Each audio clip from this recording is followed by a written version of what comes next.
Hello and welcome to Radical Exchanges. Today's episode is part 2 of Matt's discussion with Frank McCourt. In our last episode, Frank argued that the internet has become a dehumanizing system of surveillance, and he called for new protocols similar to what we have seen in past struggles against oppression in order to realign digital infrastructure with human rights principles. In this episode, he expands on that, turning his eye to the societal implications of powerful new AI technologies like large language models. Together, Matt and Frank explore where underlying principles such as freedom, equality, and citizen empowerment fit into the development of advanced AI systems, and they grapple with the contrasting possibilities of extractive or manipulative AI systems versus an alternative approach that enhances human agency and citizenship. Frank McCourt is the founder of Project Liberty, an organization dedicated to developing technology aligned with principles of individual liberty and democracy. And now, here is Matt Pruitt and Frank McCourt. Frank McCourt, thank you so much for joining for a second conversation. It's nice to be with you again, Matt. How's it going? Doing pretty well. So, by way of orientation, in our last conversation, we talked a lot about infrastructure, about the way that that the prior generation of digital infrastructure has either failed or succeeded, and in some ways perhaps deviated from the pattern of older infrastructure building, like roads. And I think that we both wanted to talk a little bit further to extend that conversation into the question of the day, which is AI, and how will these new, quickly developing AI technologies change the kinds of problems that we have been worried about with regards to social media and digital advertising, and the way that the digital infrastructure that we have had around us for about 10 years now is affecting the public. So there's obviously a lot of very specific questions that we can get into with regards to AI, but I'd love to start with just your general thoughts. Like, is AI likely to be sort of a continuation or an exacerbation of the kinds of issues that have worried you with about social media, or does it change the nature of the problem? What are your feelings about it? Yeah, I think this is a really important issue for us all to grapple with here, because generative AI has become this kind of shiny object, which is attracting a ton of attention, and as it should, by the way, but not in a way that it is, distracting us from the basic design of how tech is working right now, right? We talked about that in our last session, that not just social media platforms, but all the large platforms are basically scraping data from individuals, aggregating it, applying algorithms, which are predictive tools, and making these algorithms make judgments about us, right? And our behaviors and our tendencies, and what we're going to do with a piece of information, or how we're going to react to a piece of information, or how we're going to get triggered by one thing or the other. And it might be as benign as buying something, but it might be a lot more important than just buying a new device or a new piece of clothing or something like that. So this entire tech, the internet, again, let's focus on it, evolved from a decentralized internet to a highly centralized one at the dawn of the app age. And we've had now, 15 to 20 years of that centralization of the power of the data and of the power and influence that creates into these, 5 large platforms that basically are the, if not the only ones, certainly the primary ones to have access to both massive data sets, which these large language models are trained on, and huge compute power. And remember, it's the massive data and the massive compute power that are necessary for these large language models to operate, right? Because they too are predictive. These large language models are predictive technology, right? The lots of information is crunched, and the next most likely word is spit out, and then the next most likely phrase, and then sentence, and paragraph, et cetera, et cetera. So again, predictive models based on a ton of information and the ability to crunch all that, and by applying sophisticated algorithms or AI to, in this case, large language models to this data, we get this new age of generative of AI. But there's a through line here, right? That this is data, for the most part. Now, this is data information that's produced by individuals whose data is being either, scraped from them because they're using a smart device, quote unquote, a television, a dishwasher, a refrigerator, a car, or whatever, that's recording all kinds of information, or they're engaged more actively, with a computer or an iPad or a smartphone, and they're engaged in usually it's in social search or shopping, right? Those are the big ways that individuals engage, and so this data is being created at massive scale and being grabbed by a few large platforms that then convert it, right? Train the data and create these chatbots and so forth. And it's the same model, right? The same architecture, which is gather up people's data, aggregate it, and apply sophisticated, algorithms or AI or whatever you want to call it to it, and for whatever result is being optimized for. So it's not like we have a broken internet that is all going to suddenly be fixed by a more powerful version of technology. As a matter of fact, I think we have a broken internet, and the problems are going to be exacerbated by a more powerful version. You'll have better misinformation and better disinformation and better deep fakes and more hallucinating by the large language models, and so on and so forth. And more harm can be done, and more chaos and confusion can be created. Now, having said all that, the generative AI is pretty awesome, just as the internet is pretty awesome. And if we had a better design, then we could eliminate a lot of the problems. But we already know what the problems are because we're seeing and experiencing them pre-generative AI, right? Or pre the emergence of the term, because it's kind of a marketing term, and pre the delivery of a user interface, but the model is clear in terms of how it operates and the good things it does on the one hand and the bad things it does on the other. And I would just say, like with any flawed design, the logic says fix it before you make it more powerful.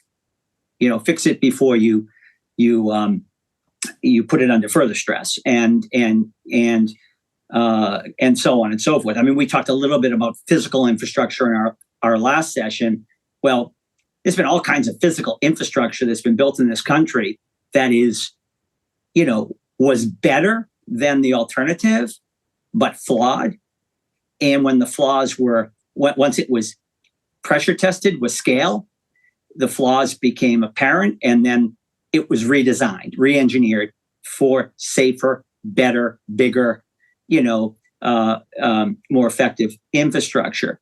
And I think we can, learn from that. We have flaws in the design, which are now very apparent.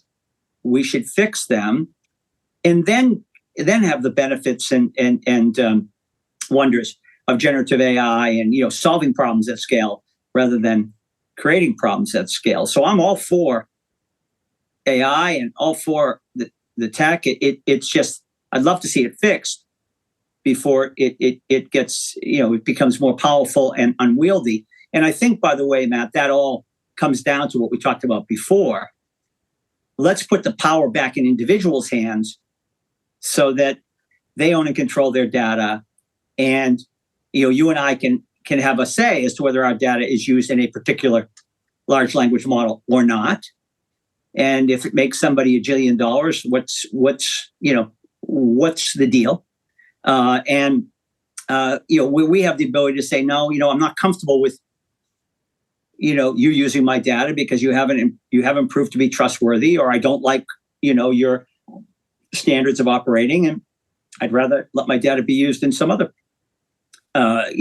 platform that is more in keeping with my own belief system and my own standards and so on and so forth. So it all comes back to agency, and we've lost agency in the current world. I mean, the pre-generative AI world, and I think we need to return agency to individuals first before, again, we rocket ship into this next version of the technology. And as we said in the last session together, if one believes in the principles of individual liberty and freedom and rights and autonomy and choice and agency and so forth, well, we don't have that now in the app era of the internet.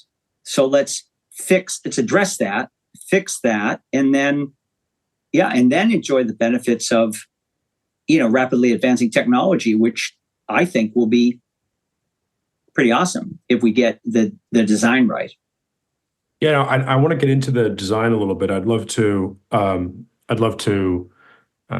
of double click on that.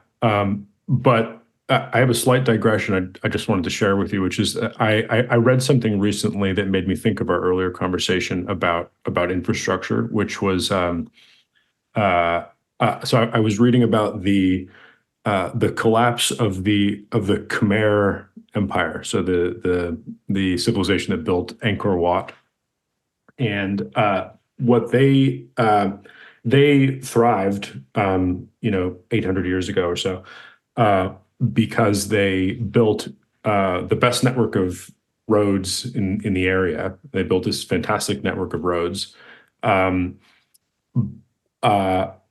And this enabled them to trade and so on and so forth. They also had this great infrastructure around water and things like that. But what happened is when the empire kind of fell on hard times and they weakened, they collapsed quite quickly because the roads that they built were used by their enemies to move the troops into the heart of the Khmer Empire really quickly.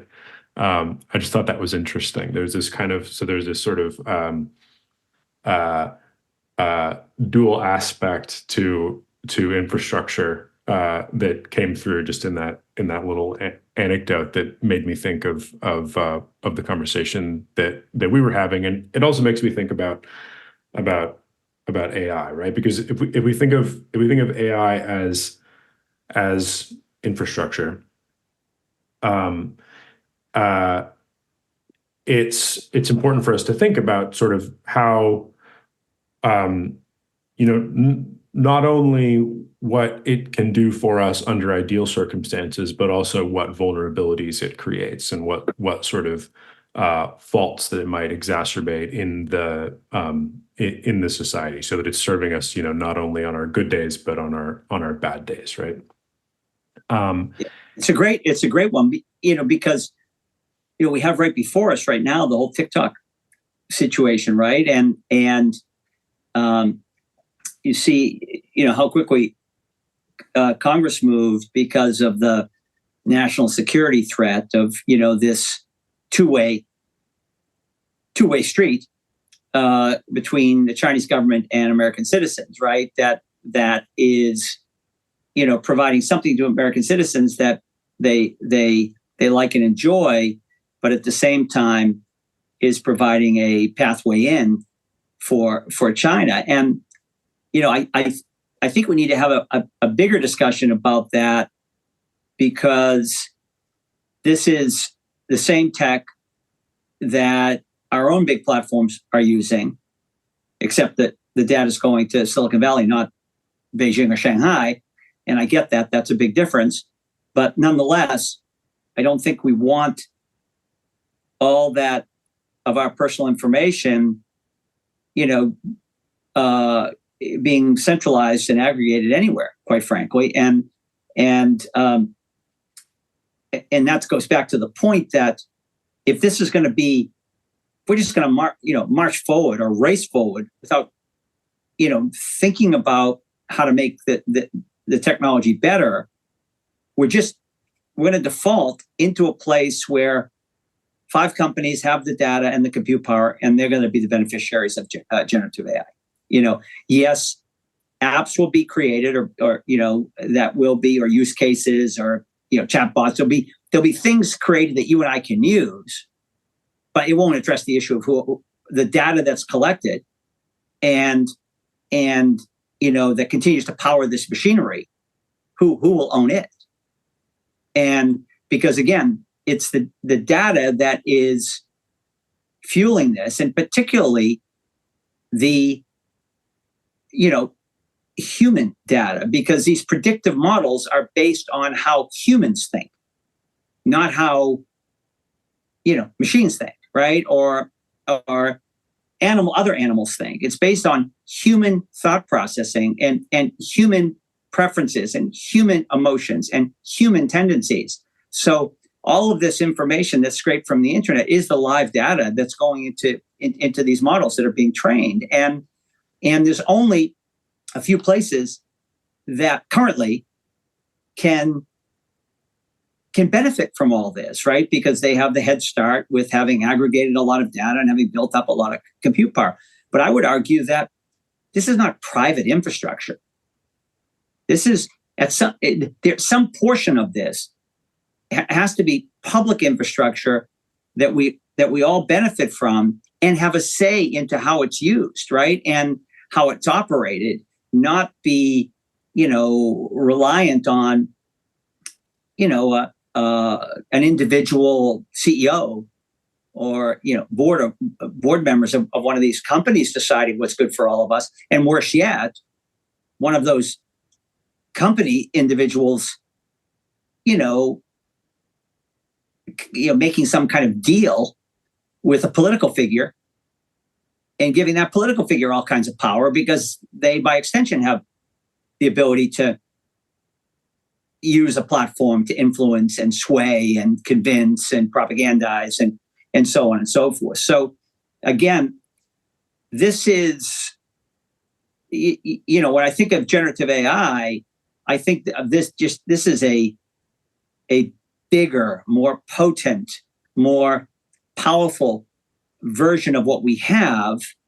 And we already know that what we have is flawed, deeply flawed, right? You don't even have to be an individual to be on the current version of the internet, right? You can participate by being a fake person, multiple fake persons, a machine bot, et cetera, et cetera. So, identity is just one example of a flawed infrastructure that needs to be addressed before we get to the, next level of power and of capacity. And again, the technology could be awesome and really be incredibly beneficial for humanity, which is what the original internet was designed to be, right? To make us all smarter and create access to information and connect us and so forth.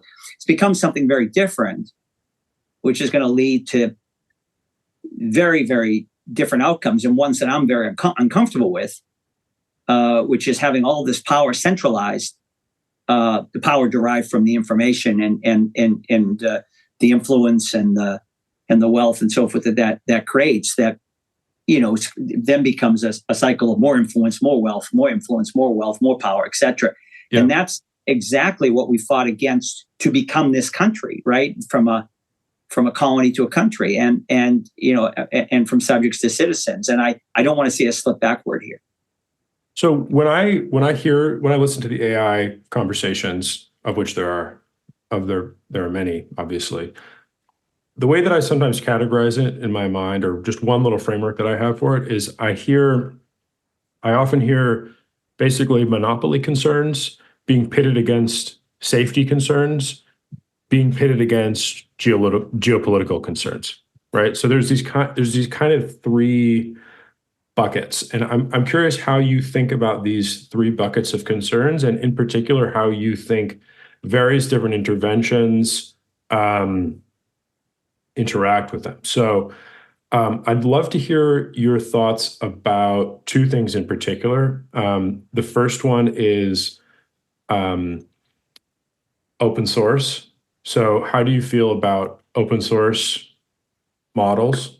Do you think that is, does that address the concerns that you have with power concentration and monopoly? And let me set that up.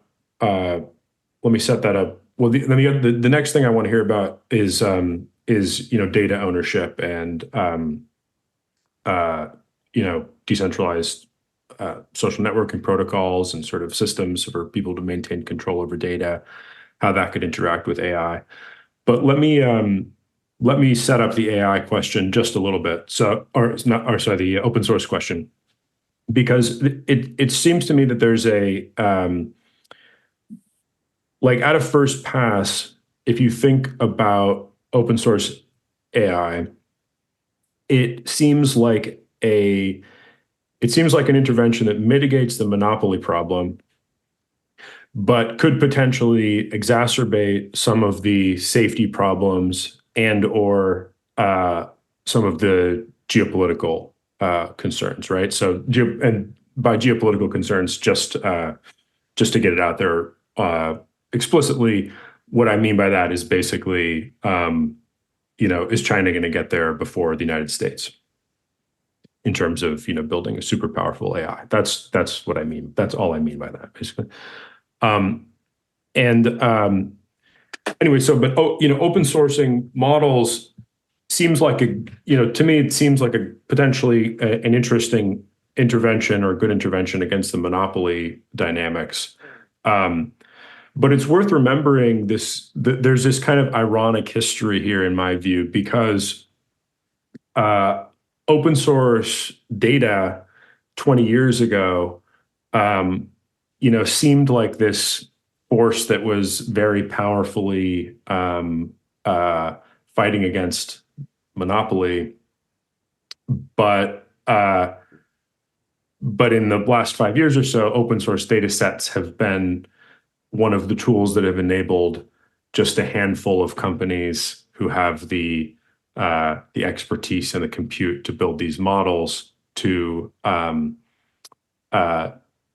zoom very far ahead. So there's a way in which sometimes things that seem open at first can get captured in hard to foresee ways down the line. I just think that's an interesting history, and it's hard to articulate, how open source models might go, in the next sort of generation of the technology. But anyway, there's a lot there. But I'm curious to hear your thoughts about whether open sourcing models is a good idea, how your ideas about sort of data control will end up moving power around, and how it interacts with monopoly, safety, and geopolitics. Yeah. So a lot there, and I'm glad you mentioned data ownership, because I do think, and this is my perspective on this, and I welcome other perspectives, because I think this whole, we know, or many I think would agree that the current situation is less than ideal, and we're entering a new era where we shouldn't just be kind of winging it and hoping it works out.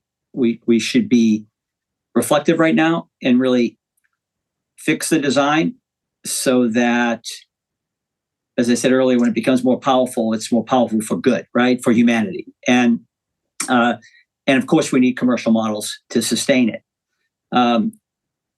So, I come at this from the vantage point of, how do we best have the technology embrace and kind of reflect the ideals and principles of a free society, and this kind of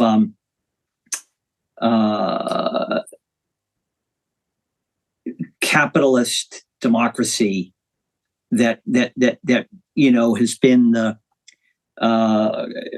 those are the two operating systems that work together to have built America, and to one extent or the other free societies, and so that's a point of view or starting point that I'm coming forward with, that others may disagree with. I happen to think that this is a model worth saving and improving, right, and strengthening, so it becomes more just, more fair, but based on the principles of the worth of the individual, and the importance of rights that are unalienable, rights that only mean something if you respect them in other people. So the social contract, and a meritocracy where everybody has the same chance to succeed, which is very different than everybody gets the same result, right? So it's kind of the foundational in terms of my perspective on this. And so I would love to see the technology that we have kind of reflect those principles and those values. And I think, as we talked about in our prior session together, if I asked you to describe democracy, you probably wouldn't say centralized, autocratic, surveillance-based, predatory, exploitive. You know what I mean? And words like liberty and choice and autonomy and freedom and social contract and fairness all come to mind. So when I zoom out and I see what's happening with highly centralized technology, I see how an autocracy like China will use it, right? Because they I don't think of Chinese people as citizens in the same way as I think of Americans as citizens. I see them as people that are proud to be Chinese and are living there and so on and so on, but they don't come with the same rights that we have in the United States, right? So they in my construct, they would be more like subjects, right? And the government there is very explicit about its expectation that everybody kind of toes the same line, and that Chinese people are surveilled, and if they might get punished if they're not carrying the party line, et cetera, et cetera, et cetera. I see that as very un-American. And So rather than, replicate highly autocratic surveillance-based technology and compete with China that way, I would rather see us create technology that actually embraces our core values and principles. And I think that starts in large measure by returning ownership and control of our personal data to each of us, and not scraping it and stealing it from us and then using it in ways that we're not even aware of.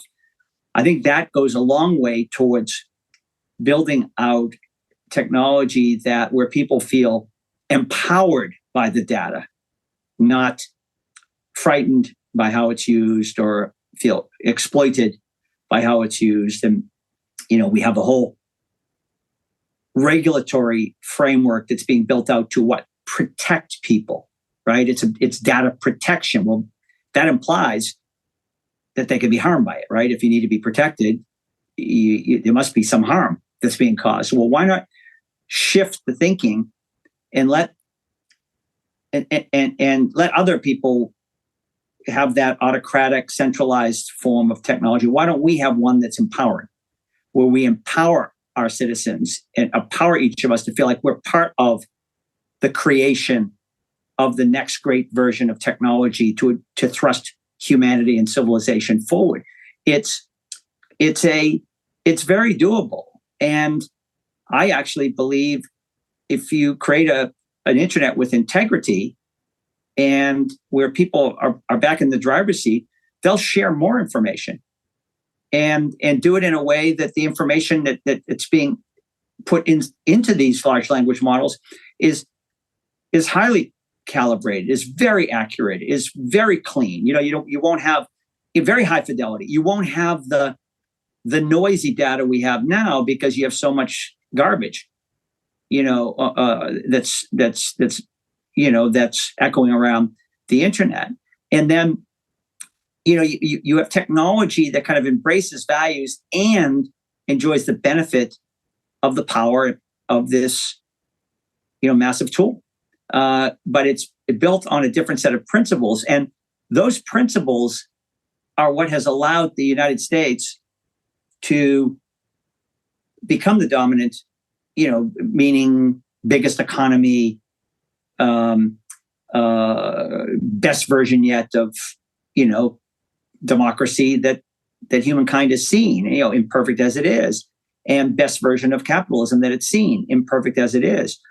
But we should do better in terms of fairness and justice, but we're not going to do better, I don't believe, by taking a radical pivot to autocracy. And so I just feel like the technology is so powerful that if we don't have it embrace this idea of agency and liberty and choice and the power of the individual, that we're going to end up competing with China. And I don't think we'll ever outdo China at being China. I don't think we might surveil as well as they do. But I don't think we'll be any better at it. And they also have a population that is conditioned to being, towing the party line. We have a population that's conditioned for freedom and liberty. And so I just think what's been our secret sauce are these core values and principles. And why not embrace those as we build powerful technology? And by the way, I think if we do that, we will unleash massive invention and innovation and creativity that China will never unleash, and with their model. And we'll have the best, freest minds operating here and building out the alternative to a centralized surveillance-based technology. And I think that would be epically, wonderful, because it will open up all kinds of economic opportunity for people and innovation that we can only sit here and imagine. And so I think that's for me, the key to all this is to go to the very basic, like, what are our values? What's the values proposition, not the value proposition? After you settle on the values proposition, then you can talk about incentives and economic structure. And you said that, our current model kind of took a track that was quite a bit different than what it was originally designed to do. And we're sitting here with these large platforms now that are the ones that have the data and the compute power. Well, that happened because of incentives. That happened because of an economic model that, and an attention economy and an ad tech industry that fueled these platforms, to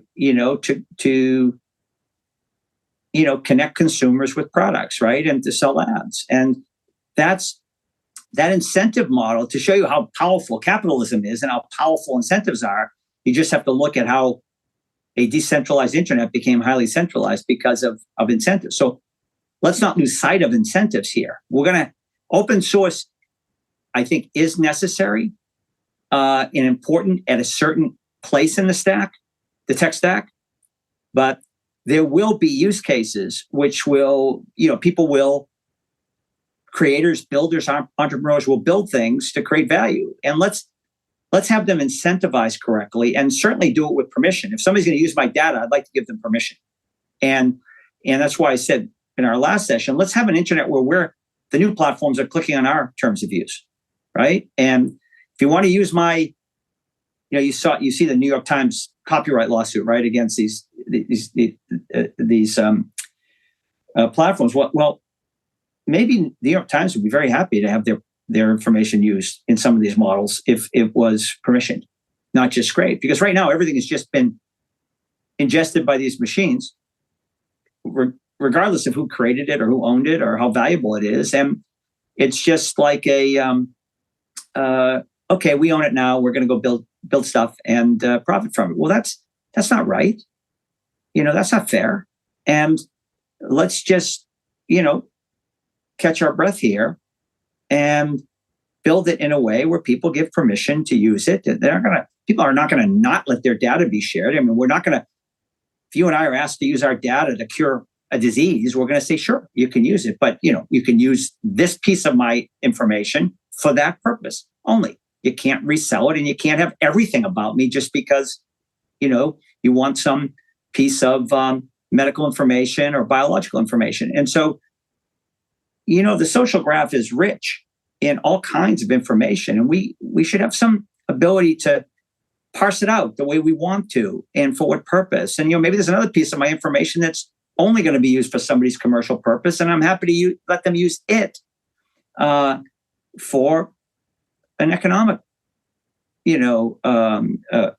trade. And again, all that doesn't even get to the point of, am I sharing information that's connected to me as a person with a name, or am I sharing information that's connected to a verifiable human being, but I'm not giving up any of my privacy? Very different deals, right? Very different, transactions, so to speak. So, yeah, I think the privacy of who owns and controls the data and decides how it's used is really the key to all of this, Matt. And then incentives will be another key, because we need to build. We want to have the best AI and the best technology to help people. But if we unleash the creativity, we'll build something awesome. I'm totally convinced of it. There's a lot of very, very smart people out there that would prefer freedom and liberty to, autocracy and dictatorship or any other kind of centralized political system. So, when Kennedy said in the 60s, we're going to the moon, that got a lot of people excited about figuring out how to do it, because he didn't know how to do it at the time. But he said, let's do it, because this is a new frontier, and we don't want it to be, we want it to be open for humanity, for civilization, and for learning, not to be controlled by someone else. And I think we're at that kind of moment again, where we can build some great stuff, but it was the values that Kennedy brought forward in that speech. It wasn't just the tech that he brought forward, right? The tech hadn't even been built. He was talking about a set of values and aspirations and an ambition for human civilization. And then the tech got built to enable it, embracing those values. And that's what I'm talking about here. Yeah. I mean, if you take the value of autonomy, what strikes me is that there are a couple of sort of uninspiring visions, for the future of autonomy. And I think that what you're arguing for is the articulation of a different one, right? And the two sort of uninspiring visions are, so on the one hand, I mean, the elephant in the room here, I think, is that AI is a very powerful technology for manipulating people, basically, right? And on the one hand, we've got a vision of the future in which an autocratic government can use this technology to manipulate its subjects, and on the other hand, we've got a vision of basically a handful of private actors using it to manipulate markets, manipulate consumers, these kinds of things, right? So in other words, there's these kind of we've got sort of an autocratic and a capitalistic dystopian vision about how this technology can be used to manipulate people.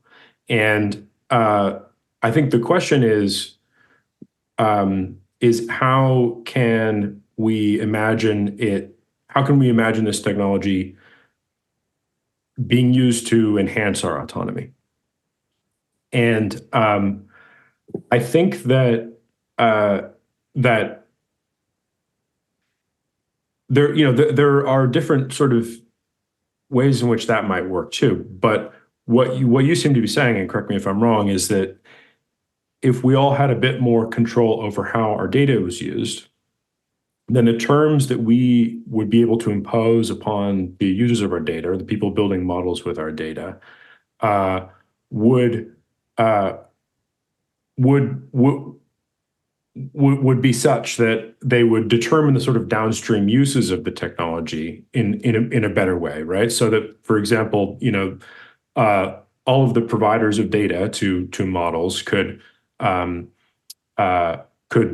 join together and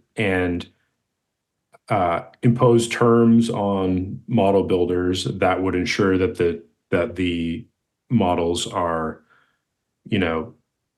not being used deceptively, not being used manipulatively, these kinds of things. I mean, I'm trying to sort of mirror back what I'm hearing. Is that right? Is that how you see it too?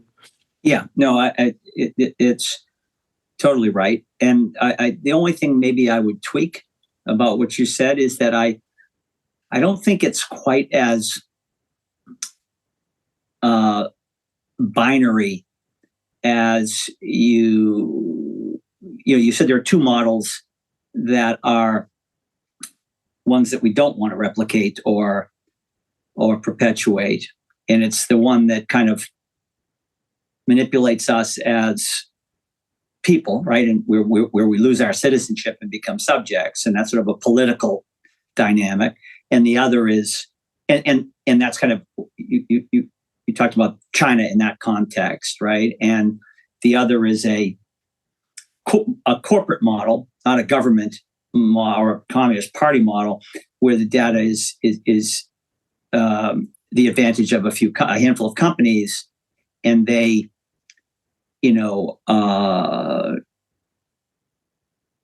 have incentives that kind of drive us to do things economically. So it's a marketplace kind of thing. My one tweak is we see. I see it as more than just the corporate version, as more than just manipulating or optimizing for an economic incentive models. I see it actually now having spilled over to actually well beyond the economics, marketplace issues into our culture and our society and our politics, and it's affecting our ability to operate as a democracy and so forth, because the incentives are not just economic. The incentives are also for rewarding the most extreme behavior, and I say behavior deliberately because it's not only most extreme viewpoints, it's behavior, because when the like and follower buttons were added, this kind of surveillance-based technology, which was accumulate information to sell ads, to sell ads, to sell things, went into overdrive because it became a performance-based internet. And it was, how do I get the most likes or clicks or followers?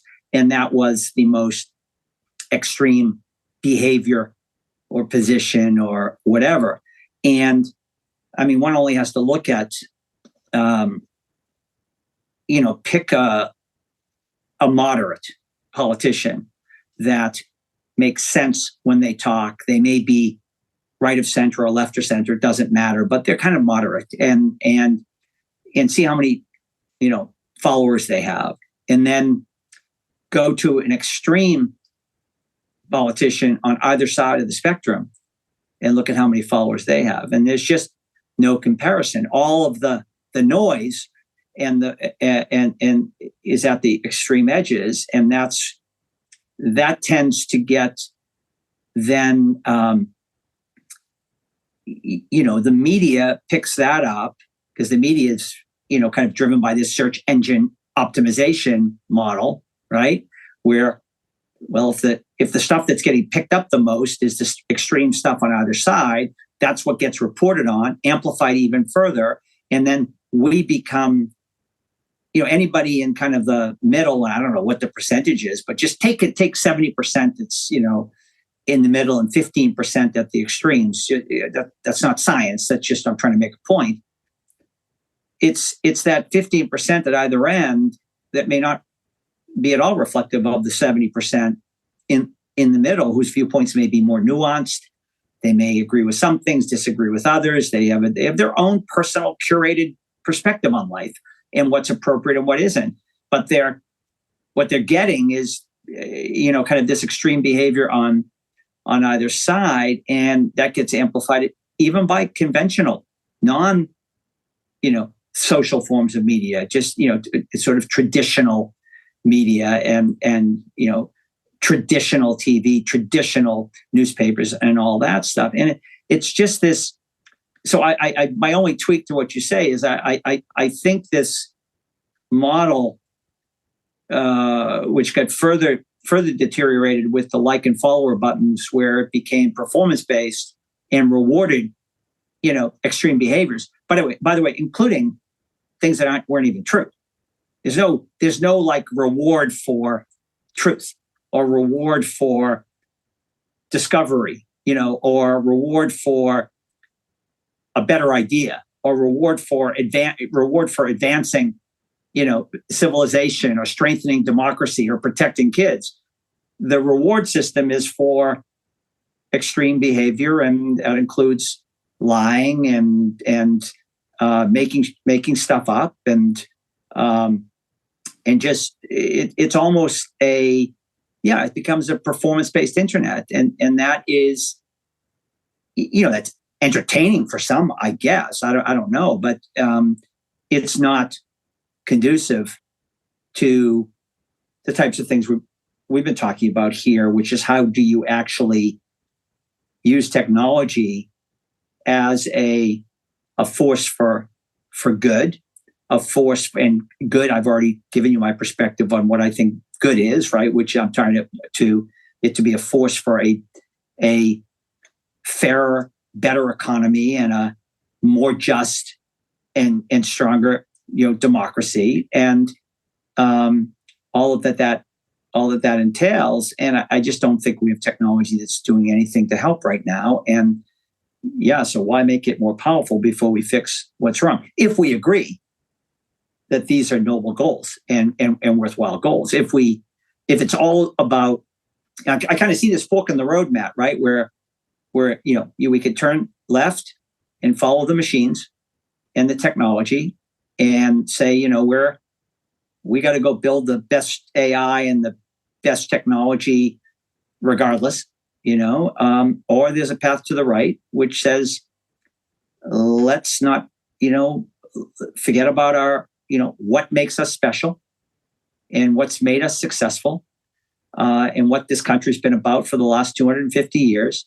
And let's take that path forward and use the technology, build technology that's every bit as powerful as we're gonna get if we took a left turn or the left fork, but is going to actually also, make our, we're not going to give up our self-sovereignty, right? We're not going to give up our agency. We're not going to give up who we are just so that, I think it's time that we have an IP address for individuals on the internet, not, just an IP address for devices. I think it's time that we have that we show up as individuals on the internet and control us, on each of us on the internet. That's what agency is about. You can't have agency in we're not going backward. The tech is here. The internet is here. Could be great. Not working great now. And one of the big misses here is that we let ourselves become devices.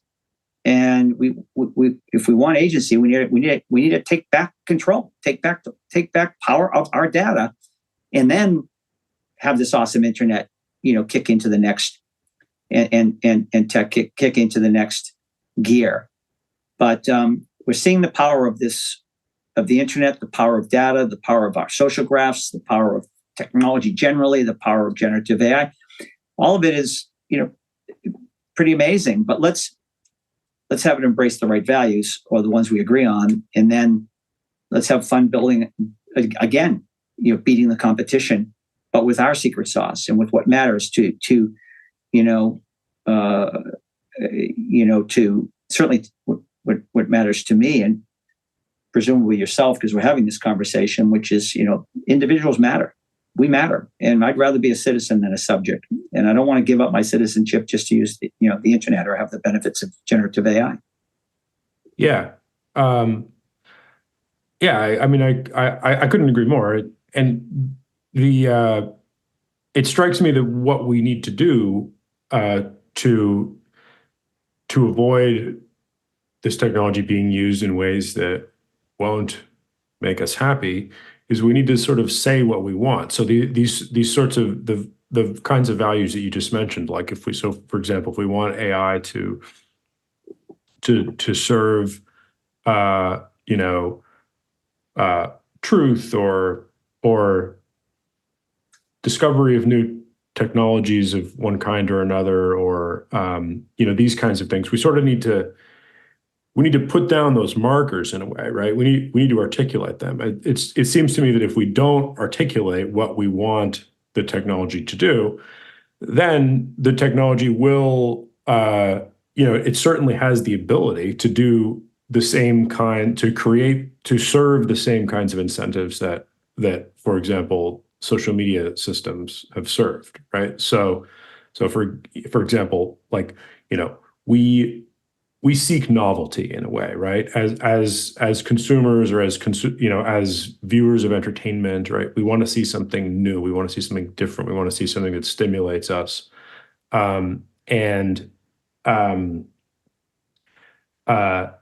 This creates an incentive for content creators on social media to say things that are more extreme, that are more inflammatory. AI can do that too. AI can also, create content that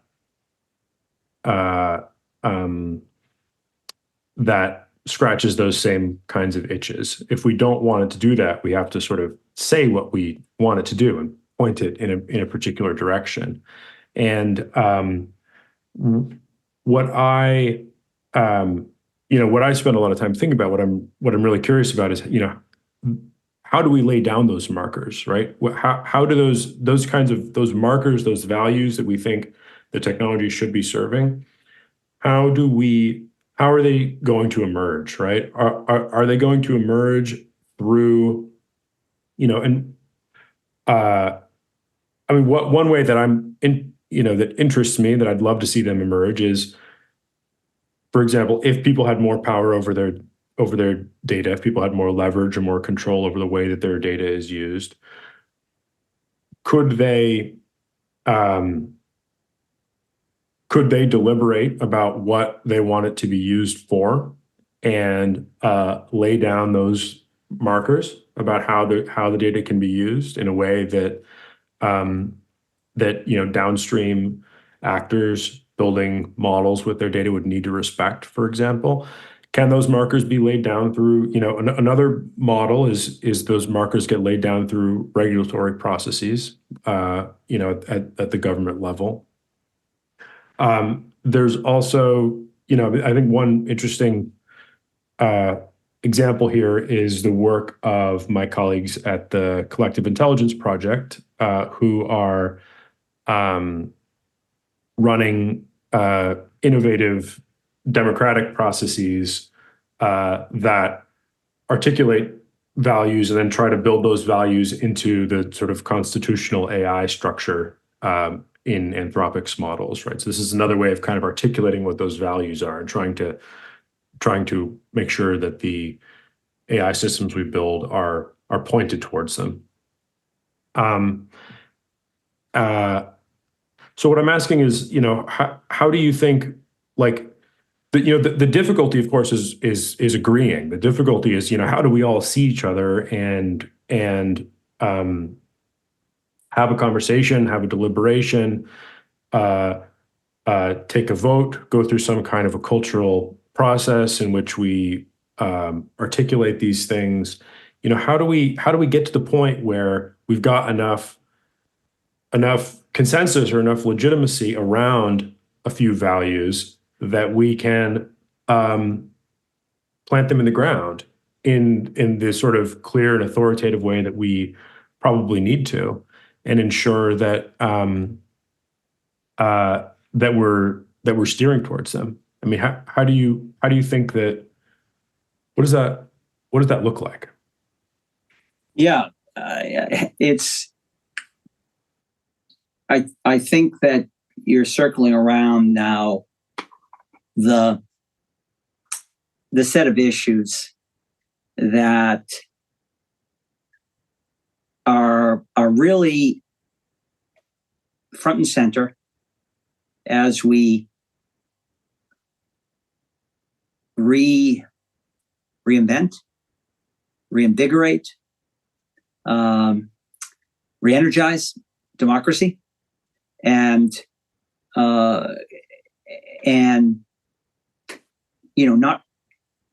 not romanticize about it, but actually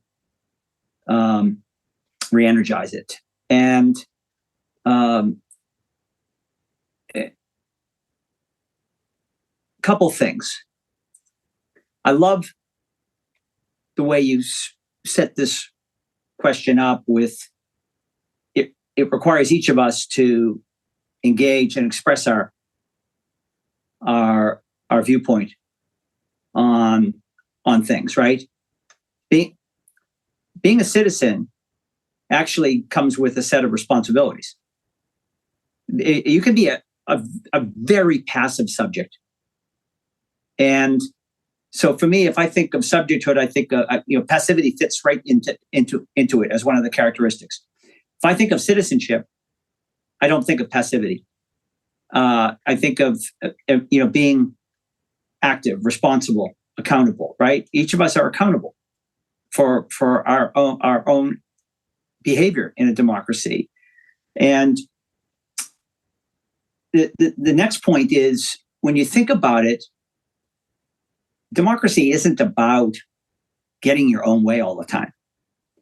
That will seldom or never happen.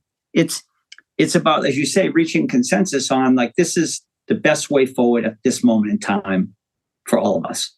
And staying true to what we are at the core. And, that's why the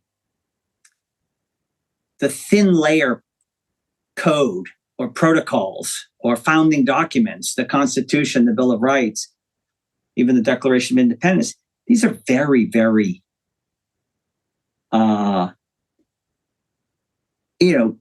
deep on the proposition, deep on the values and the principles, and very short on the prescription as to how to implement those or how best to do it. That's left up to us.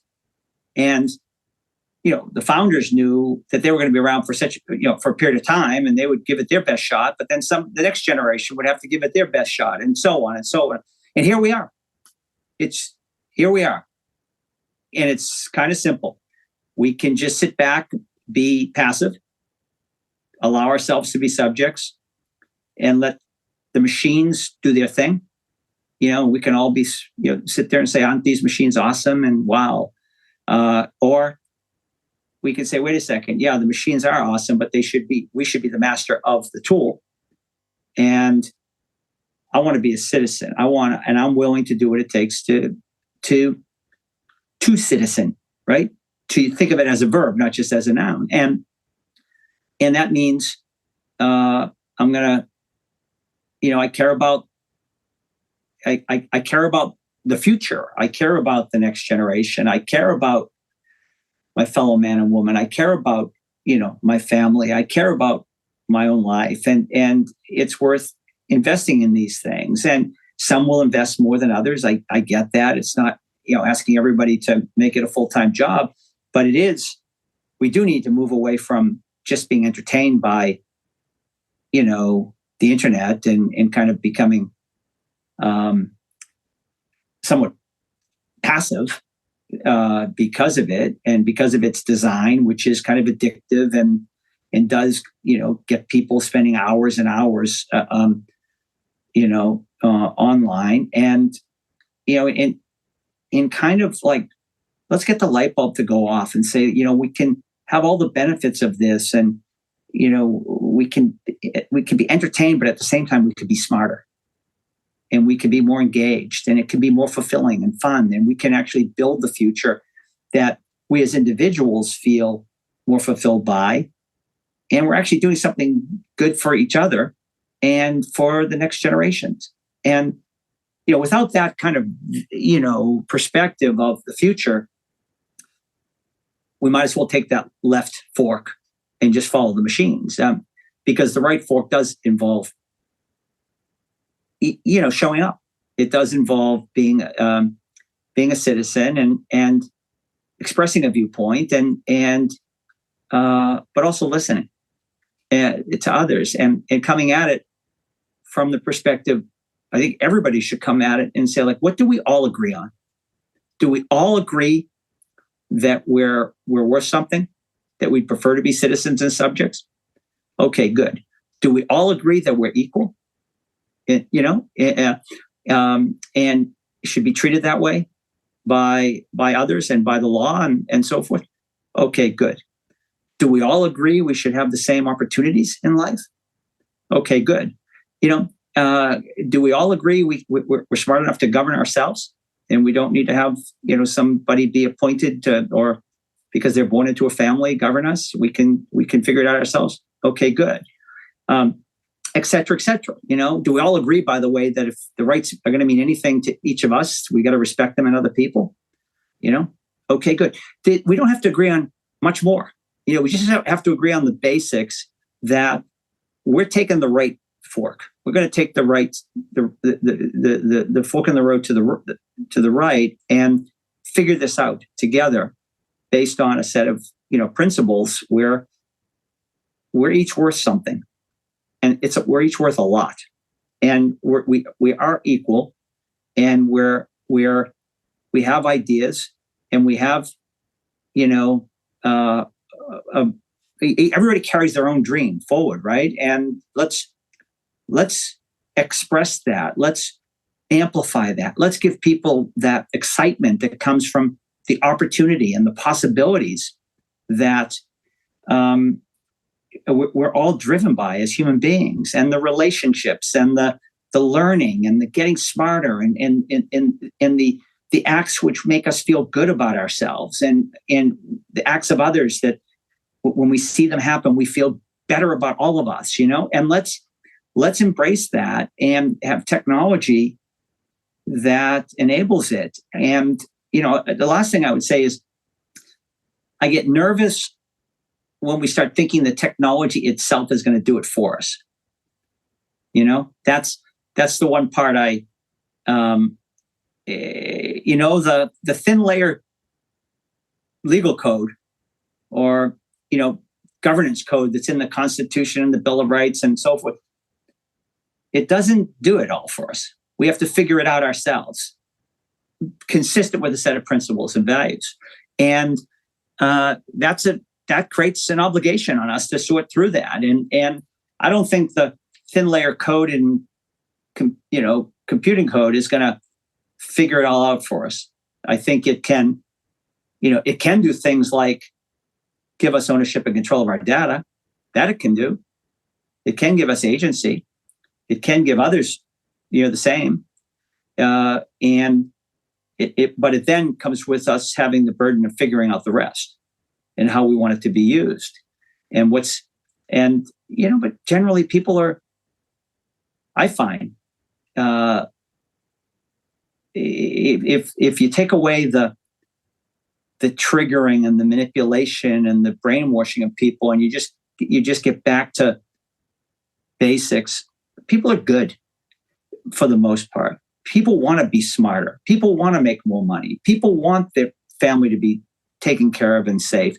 People help their neighbors when they see them, they're having a problem. People do a lot of great things for one another, notwithstanding all the bad stuff we read about and see around us. But why amplify the bad stuff? Let's amplify the good stuff. Right now, with a poorly designed technology, it becomes a tool for people wreaking havoc. You know, it's bad actors both outside of the country that want to disable our country, and bad actors inside the country that would have whatever motivation they have, can use it as a tool to do bad things. You and I aren't getting off this Zoom call and going to go out and figure out how we can use the internet to undermine, to harm kids or undermine democracy or create more mis or disinformation. But there are people doing it full time, and because it's been weaponized, because it's not designed. It goes back to your Khmer Empire example. Those roads can be weaponized, and become the actual device that overthrows the empire. And I think we're at one of those points right now where, something built for good and to help us advance, not just as Americans, but as humanity and as civilization. And, believe me, I've talked to the people who created the internet, and they did it for humanity. They didn't do it for money, and they did it because they saw the potential, the possibilities, and they're saddened by what it's become. And I think we owe it to them as well to fix it before it's too late. So I think I've got a sort of a hard question here, but I want to ask it. And what it is I think you're articulating a vision for the future of technology, which is really quite macroscopic. And the question that occurs to me is whether you think it should be a political question, because and on the one hand, I think that, me and many other people who work on these issues are often sort of tempted to say that we're all on the same side here, right? That we're all sort of that these questions about the future of technology concern everyone. They bridge across political divides. They certainly do bridge across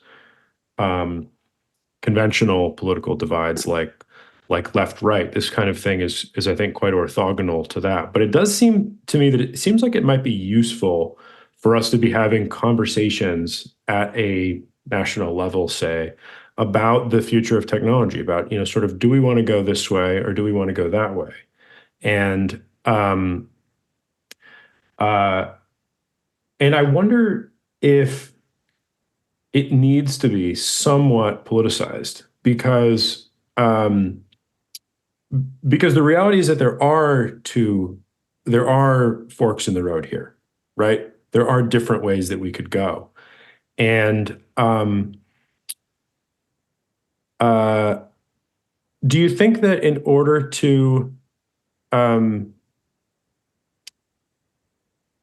to really coherently pursue this way and not that way, we need to sort of define that difference and make it part of the conversation on a political level? Yeah, absolutely. Absolutely, we do. I think that it's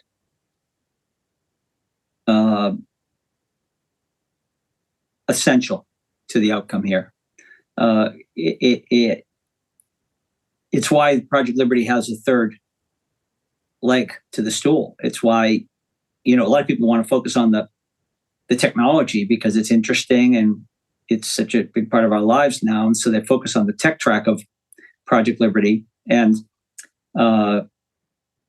to some extent, they focus on all the work that's being done in the policy and governance and research areas, where with our academic partners and so on and so forth.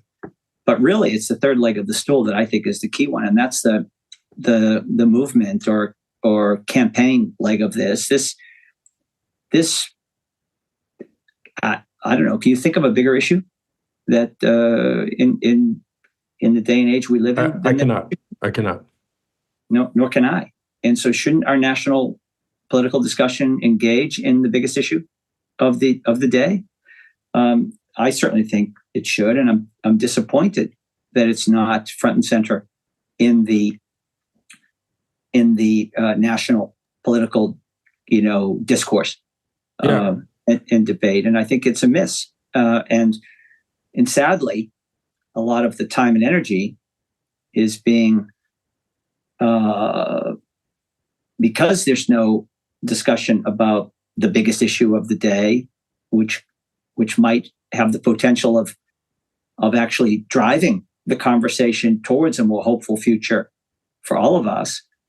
The vacuum is being filled by a lot of stuff that is irrelevant to our lives, in the scheme of things, right? It may be relevant in the sense. Don't mean to be commenting on any of the specifics. Just in general, our days are full of news, quote unquote, that is anything but, on the topic we've been talking about for the last hour and 15 minutes. It's about stuff that people have already kind of made up their mind, driven by the technology that we talk about, to pick your side, and then get fed information, whichever side you're on, to reassure you that you're correct, and to give you the evidence, quote unquote, to argue with someone on the other side as to why they're wrong and you're right, while the person on the other side has the evidence, quote unquote, to prove that they're right and you're wrong. And so we sit in this endless argument about not about the biggest issue that confronts us, rather about it. We're making ourselves smaller, not bigger, and that's never a good thing. I think it's time to have the conversation. I think it's essential that we have it, and if it's not going to happen, in our national political discourse, then nothing that stops us from having it. We're citizens, remember? Frank McCourt, thank you so much for taking the time for the conversation, and thank you for all the work that you're doing. Thanks, Matt. I've enjoyed the conversation once again. Talk soon. All right. Talk to you soon. Thank you. Take care. Bye-bye. The Radical Exchanges podcast is executive produced by G. Angela Corpus and is co-produced and audio engineered by myself, Aaron Benavides. If you would like to learn more about Radical Exchange, please follow us on Twitter at RadXChange or check out our website at radicalxchange.org. And if you'd like to join in the conversation, we'd love to hear from you. So hop on our Discord, where we have channels discussing topics like what you heard today, as well as topics like plural voting, community currencies, soulbound tokens, and more. There will be links to all these in the description. Have a great day and stay radical.